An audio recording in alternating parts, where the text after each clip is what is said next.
Nature is incredibly healing. When we step into a living landscape, we begin to relax without trying. Surrounded by green trees, walking amongst flowers, and connecting with the earth, our breath naturally slows and deepens. Nature becomes our sanctuary, and the plants, animals, birds, and the bees become friends and guides, helping us reconnect with our spirit.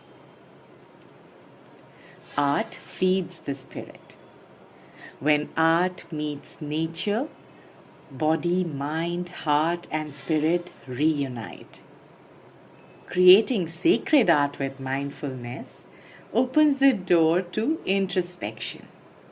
It teaches the mind to travel new paths and release old patterns. When we create sacred art with intention, making a sankalpa, chanting and consecrating it, we connect with an ancient wisdom that lives within us and belongs to the universal spirit.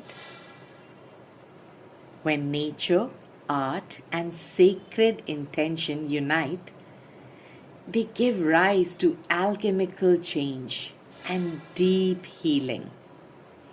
If you'd like to co create a sacred art workshop or retreat with me, let's connect. Let's create together in nature.